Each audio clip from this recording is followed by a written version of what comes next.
Hello student, आज के इस लेक्चर में हम लोग क्लास 11 का टॉपिक डिस्कस कर रहे हैं सरल रेखा। इस लेक्चर में हम लोग सरल रेखा का प्रॉब्लम डिस्कस करेंगे। इसके पहले वाले लेक्चर में हम लोगों ने इस टॉपिक का थ्योरी डिस्कस कर लिया है।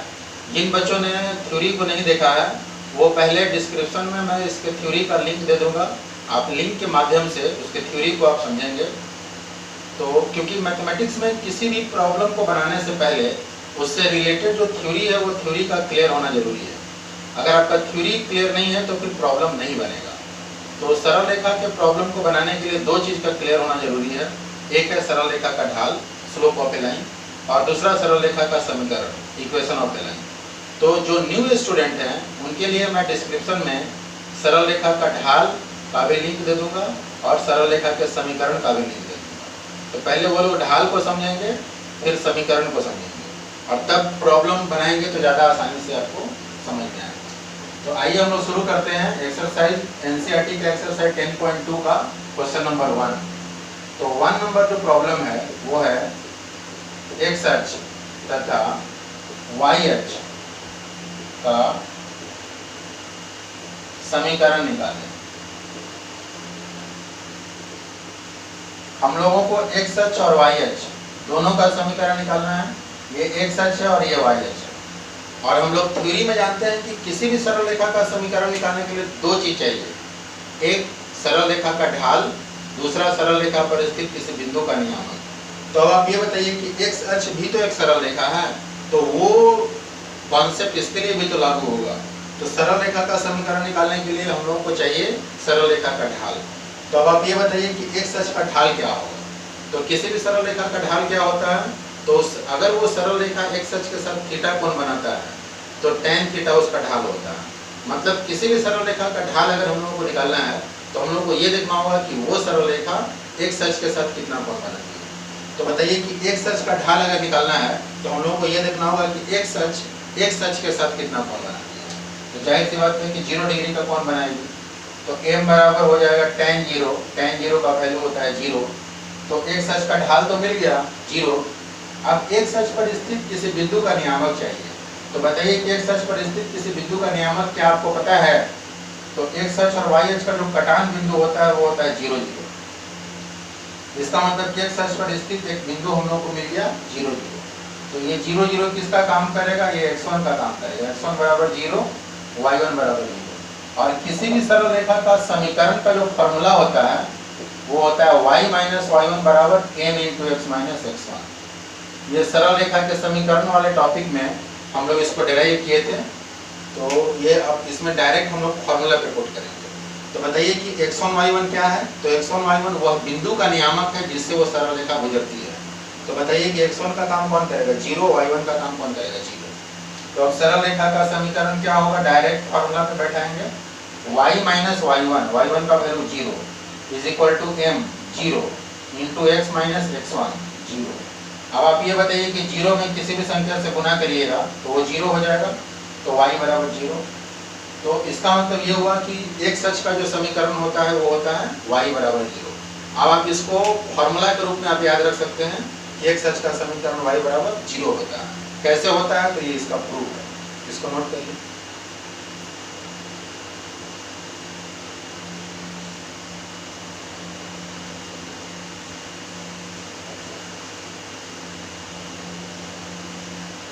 अब हम लोगों को y अक्ष का समीकरण चाहिए। तो y अक्ष का समीकरण चाहिए तो y अक्ष के लिए भी हम लोगों को बिंदु चाहिए जिस बिंदु से y अक्ष गुजरती है। तो जाहिर सी बात है कि y अक्ष भी 0 0 से गुजर रही है। तो y अक्ष के लिए x1 बराबर 0 और y1 बराबर 0। अब हम लोगों को y अक्ष का ढाल चाहिए। तो y अक्ष का ढाल क्या है, तो y अक्ष का ढाल निकालने के लिए हम लोग को ये देखना होगा कि y अक्ष जो है वो x अक्ष से कितना कोण बनाती है। तो जाहिर सी बात है कि 90 डिग्री का कोण बनाती है, या 90 डिग्री आपका होगा। इसका मतलब ये हुआ कि y अक्ष का ढाल बराबर tan 90 डिग्री, और tan 90 डिग्री का वैल्यू होता है इन्फिनिटी। तो ये इन्फिनिटी जो है वो y अक्ष के लिए m का काम करेगा। अब y अक्ष के समीकरण का भी यही फॉर्मूला हो जाएगा, किसी भी सरल रेखा के समीकरण का यही फॉर्मूला है। तो डायरेक्ट फॉर्मूला पे हम लोग बैठाएंगे। तो y अक्ष का समीकरण क्या हो जाएगा, y माइनस y1 का value 0 is equal to m का value infinity, x minus x1 का वैल्यू 0। अब इंफिनिटी को नीचे लाइए, तो इंफिनिटी को नीचे लाइएगा तो ये डिवाइड में आ जाएगा y by infinity is equal to x। अब किसी भी संख्या में इंफिनिटी से अगर हम लोग डिवाइड करते हैं तो उसका वैल्यू 0 होता है, तो इसका मतलब x बराबर 0 हो जाए। तो YH का जो हमारा समीकरण है वो हो गया x बराबर 0। तो आप नोट में करके और इस चीज़ को लिख सकते हैं कि 1/0 का वैल्यू इंफिनिटी और 1/इंफिनिटी का वैल्यू 0। इसको नोट करिए।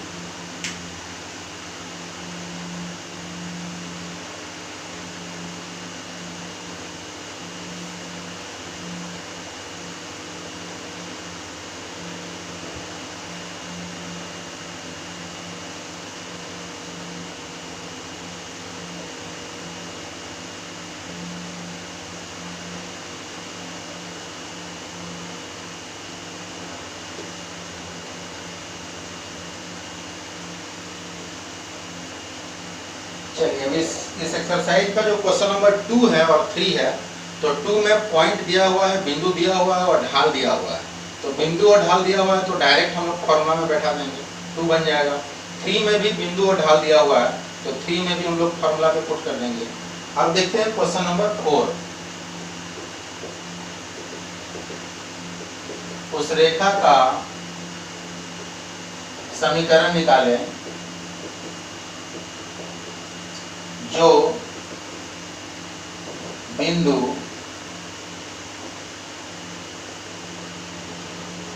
(2√3) से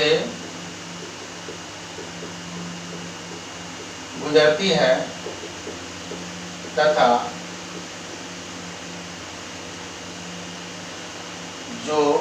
x अक्ष से 75 डिग्री का कोण बनाती है।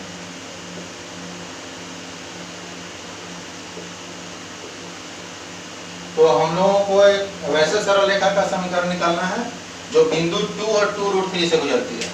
मतलब इस सरल रेखा पर स्थित बिंदु का नियामक दिया हुआ है x1 y1। x1 का काम 2 करेगा, y1 का काम 2√3 करेगा। हम लोगों को चाहिए इस सरल रेखा का ढाल। तो सरल रेखा का ढाल निकालने के लिए क्या दिया हुआ है, यह सरल रेखा x अक्ष से 75 डिग्री का कोण बनाती है। इसका मतलब कि सरल रेखा का जो ढाल हो जाएगा, ये ढाल होता है tan थीटा, तो ये हो जाएगा tan 75 डिग्री। अब अगर tan 75 डिग्री ढाल को हम लोग m से डिनोट करते हैं तो tan 75 का वैल्यू अगर याद है तो डायरेक्ट लिख दीजिए, और नहीं याद है तो इसको वैल्यू निकालिए। तो 45 डिग्री प्लस 30 डिग्री, ये आ जाएगा tan a प्लस b के फॉर्मूला पे। और tan a प्लस b का फॉर्मूला होता है tan a plus tan b divided by 1 minus tan a into tan b। तो अब आप ये बताइए कि a का काम कौन करेगा, 45 डिग्री, तो उसमें वैल्यू रखिए tan 45 plus tan 30 degree divided by 1 minus tan 45 degree into tan 30 degree. tan 45 का वैल्यू होता है 1/√3, नहीं tan 45 का वैल्यू होता है 1 प्लस tan 30 का वैल्यू 1/√3 डिवाइडेड बाई 1 माइनस 1/√3। थोड़ा इसको और सॉल्व करते हैं। m इज इक्वल टू, इसमें से √3 आप एलसीएम ले लीजिए, तो ये हो जाएगा √3 प्लस 1, इसमें भी एलसीएम √3 माइनस 1, √3 से √3 कैंसिल, तो ये हो जाएगा √3 प्लस 1 डिवाइडेड बाई √3 माइनस 1। तो सरल रेखा का ढाल मतलब m का वैल्यू निकल गया √3 प्लस 1 डिवाइडेड बाई √3 माइनस 1। और अब यहाँ पर बिंदु जो है वो दिया हुआ है x1 y1 का वैल्यू, तो डायरेक्ट अब हम लोग फॉर्मूला में इसको पुट कर देंगे। इसको नोट करिए।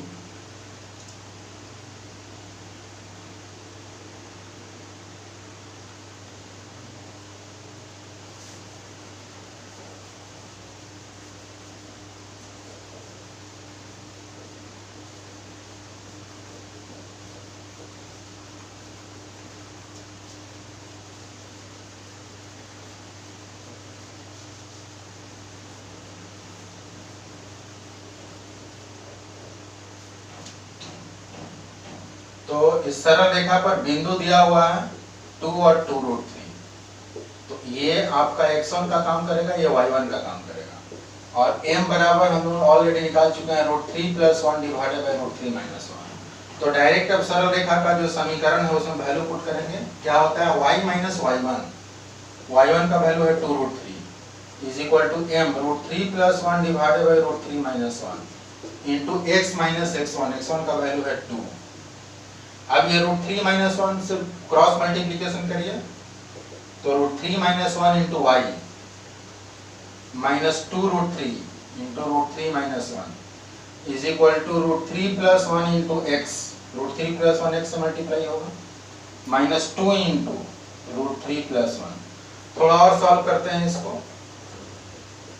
√3 - 1 इनटू y, ये माइनस 2 √3 से मल्टीप्लाई होगा तो √3 और √3 3 हो जाएगा, 3 - 2 -6, और माइनस 2 √3 - 1 से मल्टीप्लाई होगा plus 2 √3 is equal to √3 + 1 into x, और ये हो जाएगा माइनस 2 √3 -2। थोड़ा और इसको सॉल्व करते हैं। यहां से हम लोग क्या करते हैं कि ये √3 - 1 इनटू y को दूसरे तरफ भेज दीजिए, और ये -2 और -√3 को इधर लेके आएंगे। तो -2 को आप इधर लेके आइएगा तो यहाँ से हो जाएगा +2 और प्लस ये -2 √3 को इधर लाइएगा तो +2 √3, ठीक है। ये -6 तो पहले से है, -6 प्लस 2 √3 भी पहले से है, इसको भी छोड़ देंगे, इज इक्वल टू, और दूसरे तरफ √3 + 1 इनटू x पहले से है, √3 + 1 इनटू x, और ये जो √3 - 1 इनटू y है इसको उधर भेजिए तो -√3 - 1 इनटू y। थोड़ा और सॉल्व करते हैं। 2 √3 और plus 2 √3, 4 √3, 2 - 6 -4 is equal to √3 + 1 into x minus √3 - 1 into y। इसमें से 4 कॉमन लेते हैं तो ये हो जाएगा √3 - 1 is equal to √3 + 1 into x minus √3 - 1 into y, और यही हमारा आंसर हो गया। इसको नोट करिए।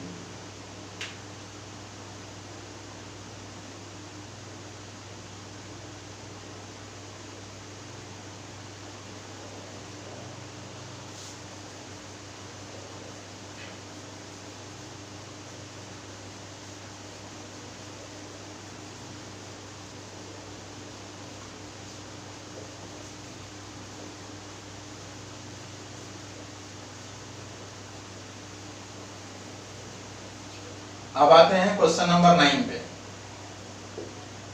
क्वेश्चन नंबर 5, 6, 7 और 8 ये सब इसी टाइप का है जैसा क्वेश्चन नंबर 4 था। क्वेश्चन नंबर 4 के टाइप का 5 और 6 है। 7 नंबर में 2 पॉइंट दिया हुआ है और उससे सरल रेखा का समीकरण निकालना है। तो ये ऑलरेडी पिछले वाले लेक्चर में जो मैंने थ्योरी के साथ जो एग्जाम्पल दिया है उस एग्जाम्पल को समझेंगे तो बाकी सवाल इस तरह का बन जाएगा। तो क्वेश्चन नंबर 9 ये थोड़ा डिफरेंट टाइप का सवाल है, तो इसको देखते हैं। यदि किसी त्रिभुज के शीर्ष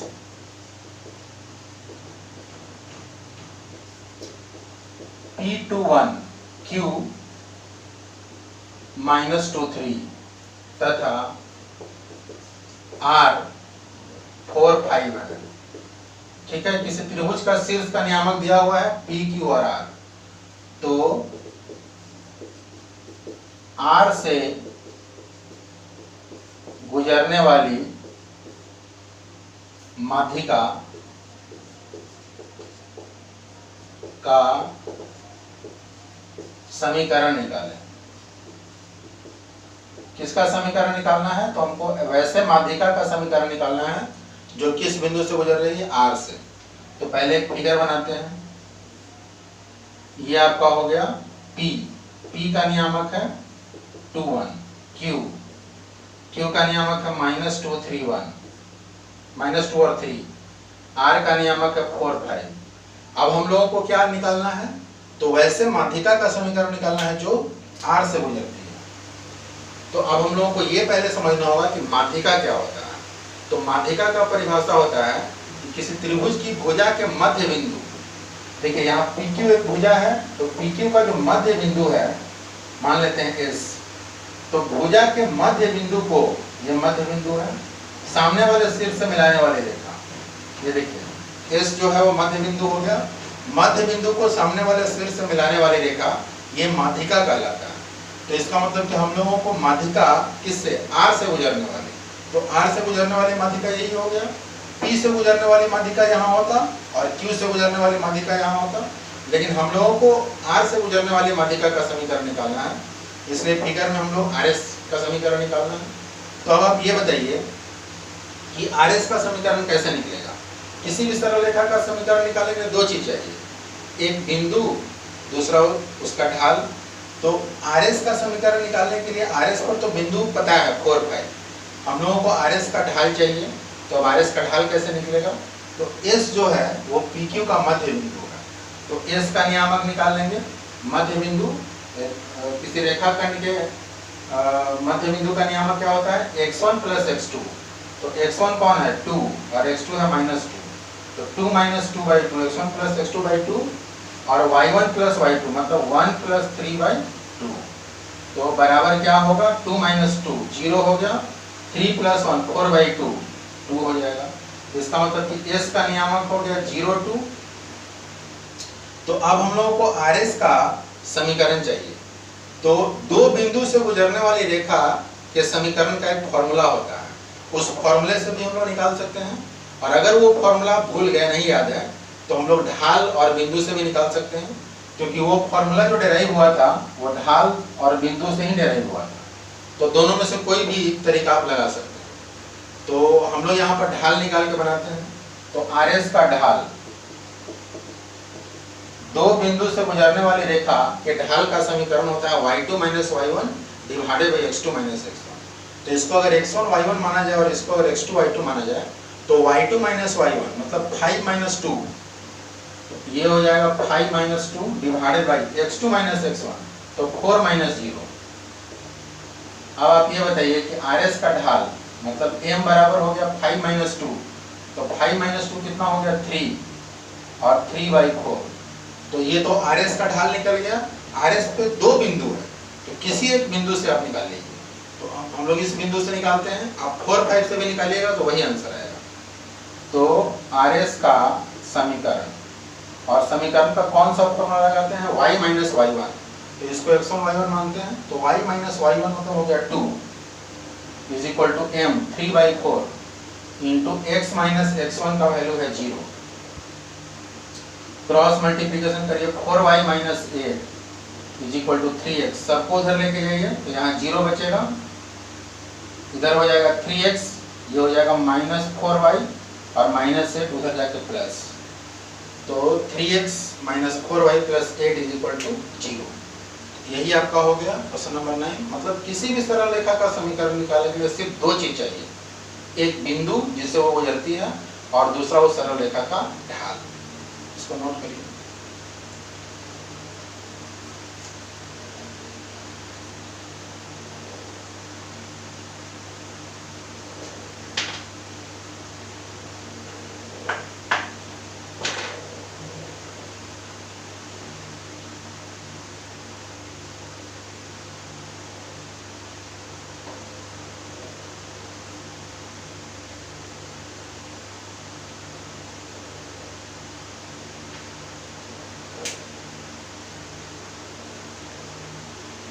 चलिए, अब जो हमारा नेक्स्ट प्रॉब्लम है वो है क्वेश्चन नंबर 10।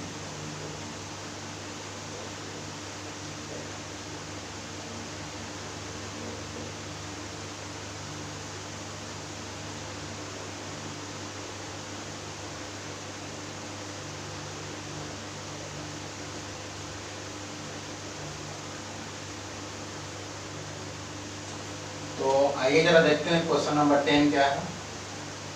उस रेखा का समीकरण निकालें, उस रेखा का समीकरण निकालें जो बिंदु -3, 5 से गुजरती है।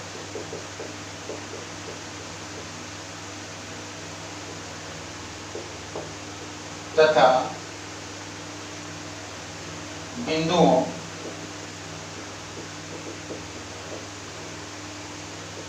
टू फाइव और -3, 6 को मिलाने वाली रेखा पर लंब है। चलिए, तो उस सरल रेखा का समीकरण निकालना है जो बिंदु -3, 5 से गुजरती है तथा बिंदुओं 2, 5 और -3, 6 को मिलाने वाली रेखा पर लंब है।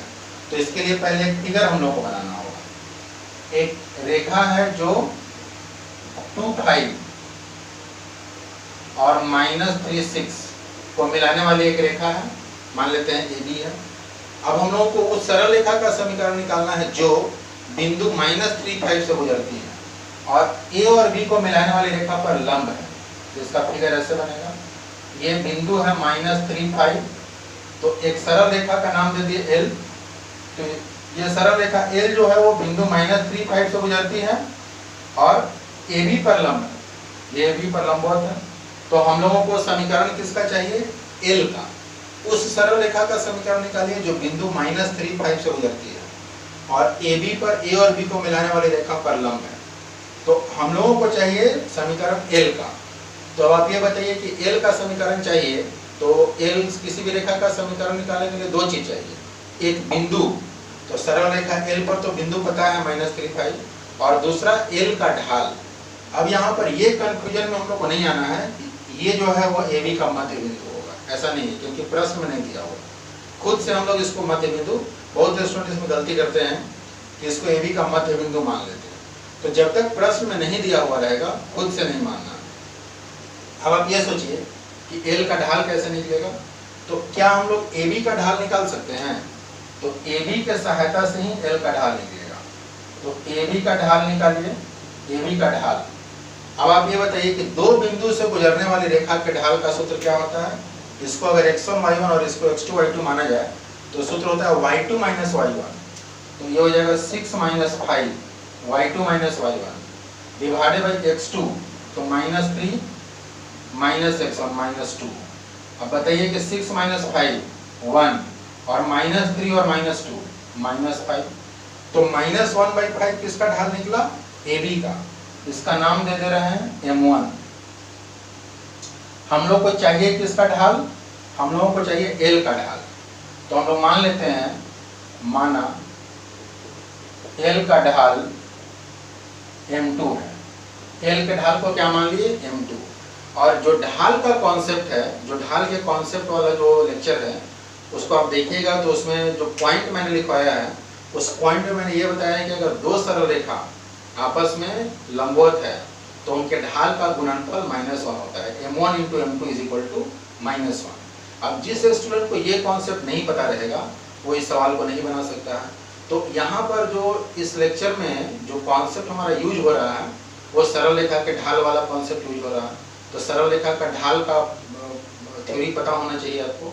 तो L का ढाल यहाँ क्या मान लिए? M2।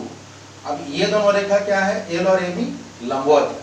तो लंबवत है तो हम लोग जानते हैं कि M1 × M2 बराबर -1 होता है। तो M1 का वैल्यू -1/5 और इंटू M2, इसका वैल्यू तो निकालना है, इसको जो कहते हैं छोड़ दिए, = -1 माइनस से माइनस कैंसिल, M2 = 5, ये 5 उधर चला गया। इसका मतलब कि L का ढाल निकल गया 5। तो L के लिए M का काम कौन करेगा? 5। x1 का काम कौन करेगा? -3 और y1 का काम कौन करेगा? 5। इसको नोट करिए।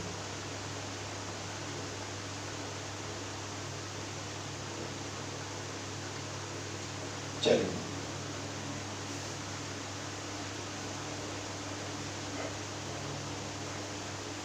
तो हम लोगों को सरल रेखा L का समीकरण चाहिए। तो L के लिए x1 का काम कौन करेगा? L किस बिंदु से गुजर रहा है? -3। और y1 का काम कौन करेगा? 5। और M का काम कौन करेगा? M अभी हम लोगों ने निकाला 5। तो अब आप डायरेक्ट L का समीकरण निकालिए। L का समीकरण क्या होता है? y - y1 तो y1 का काम कौन करेगा 5, तो y minus 5 is equal to m, m का काम भी यहाँ 5 करेगा, m into x minus x1, तो x माइनस और ये -3 हो जाएगा। इसको थोड़ा सा सॉल्व करते हैं, y minus 5 is equal to 5x, ये माइनस और माइनस प्लस 3 मल्टीप्लाइड बाई 5 तो प्लस 15, सबको उधर लेके जाइए तो यहाँ 0 बचेगा, 5x ये y उधर जाएगा माइनस y और माइनस 5 उधर जाएगा तो 15, ये प्लस हो जाएगा 15 प्लस 5 20, तो 5x माइनस y प्लस 20 बराबर 0 और यही हमारा आंसर हो जाएगा। इसको नोट करें।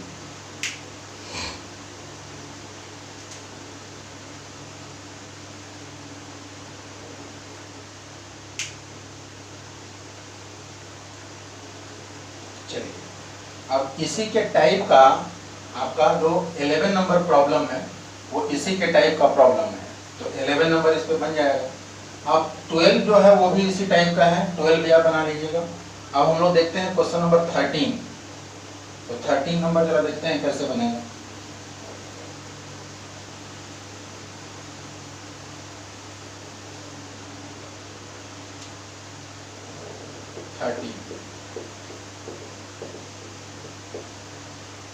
उस रेखा का समीकरण निकालें जो बिंदु 2, 2 से गुजरती है तथा जिसका अक्षों पर अंतःखंड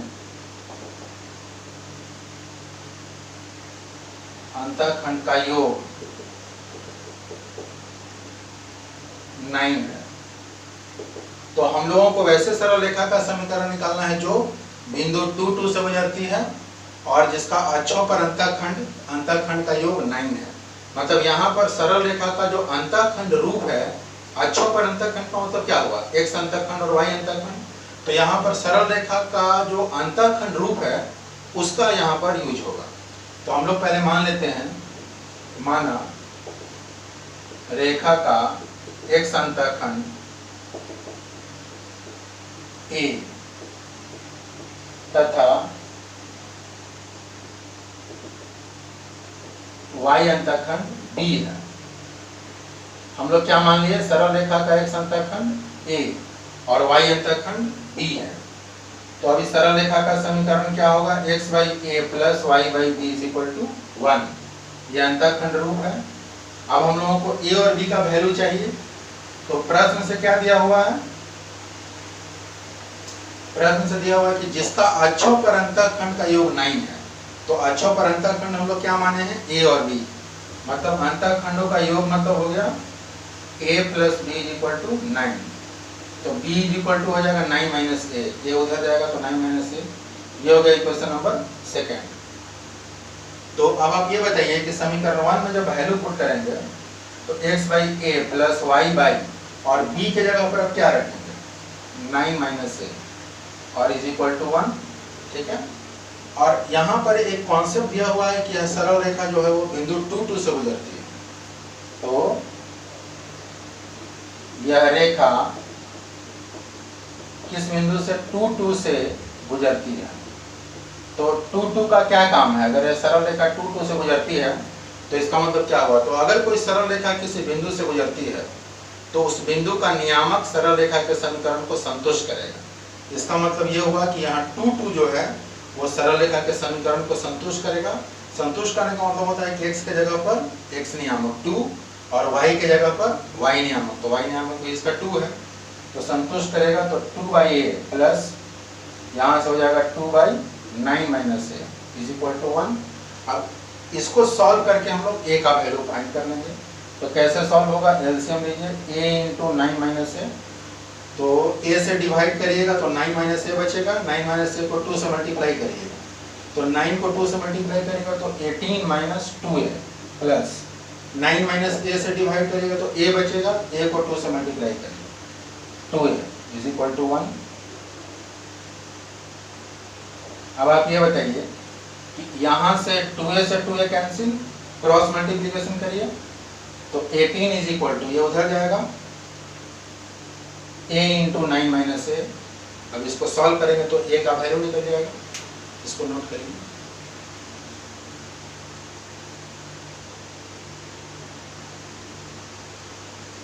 चलिए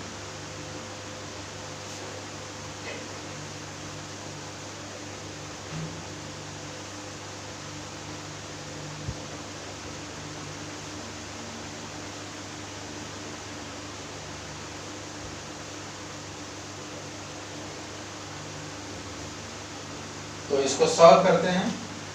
18 is equal to, a multiply होगा 9 से, 9 है, और a मल्टीप्लाई होगा माइनस a से, तो माइनस a स्क्वायर इधर लाइए, a स्क्वायर प्लस में आ जाएगा माइनस 9 है, और प्लस 18 तो है ही। इसको फैक्टराइज करिए गुणनखंड में, अगर आप तोड़िएगा तो कैसे टूटेगा,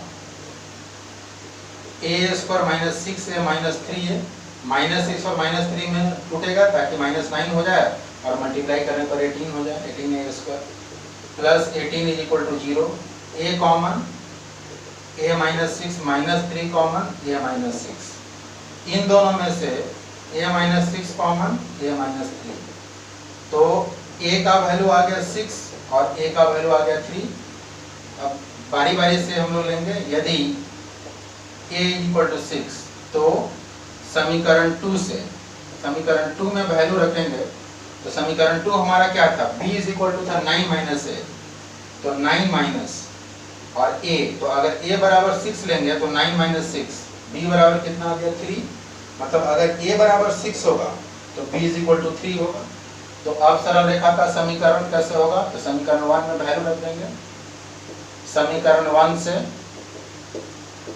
x बाई a का वैल्यू कितना है 6, प्लस y बाई b का वैल्यू है 3 is equal to 1, LCM 6, x plus 2y is equal to 1, तो यहाँ से x plus 2y is equal to 6, तो एक आंसर ये हो जाएगा।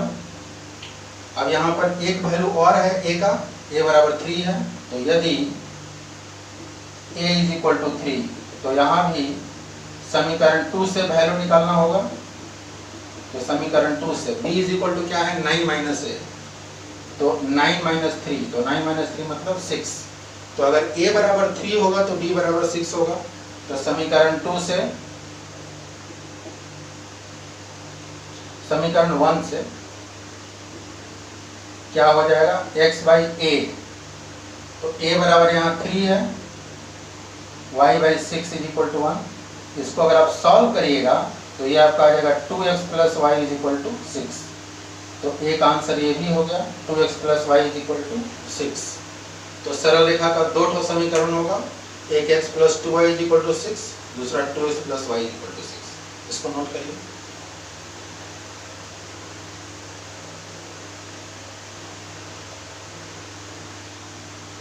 तो एक्सरसाइज 10.2 का जो इसके बाद एनसीईआरटी का जो आगे वाला प्रॉब्लम है वो इसी टाइप का प्रॉब्लम है, उसको आप लोग बनाइएगा।